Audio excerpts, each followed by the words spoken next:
வணக்கம். இந்த பதிவில் நாம் செய்வினை வாக்கியம், செயற்பாட்டு வினை வாக்கியம் பார்க்க போகிறோம். ஒரு வாக்கியத்தில் எழுவாய், செயற்படுபொருள், பயனிலை என்ற வரிசையில் வாக்கியம் அமைந்திருந்தால் அது செய்வினை வாக்கியம் எனப்படும்.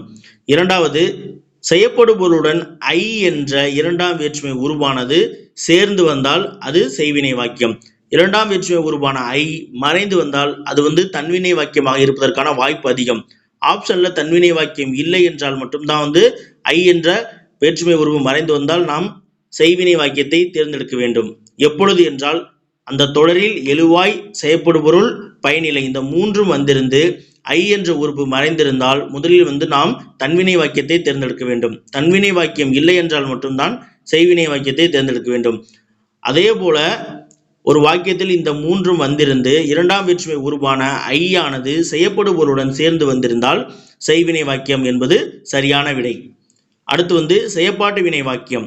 செயற்படுபொருள் முதலாவதாகவும் எழுவாய், பயனிலை என்ற வரிசையில் வாக்கியம் அமைந்திருந்தால் அது செயற்பாட்டு வினை வாக்கியம் எனப்படும்.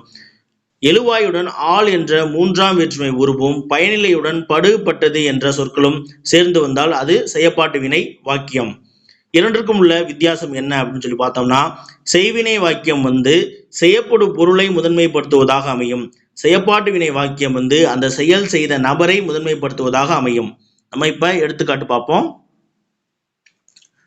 செய்வினை வாக்கியம், மாணவர்கள் வகுப்பை தூய்மை செய்தனர். இந்த இடத்துல பயனிலை செய்தனர். சரிங்களா? இங்க பயனிலை செய்தனர். செயற்பாட்டு வினை வாக்கியத்துல பயனிலையுடன் படு, பட்டது வரணும். அப்ப பட்டது வந்திருக்கு என்பது சரி. அடுத்து எழுவாயுடன் ஆள் அப்படின்ற மூன்றாம் வேற்றுமை உருவு வரணும். அதுவுமே வந்திருக்கு.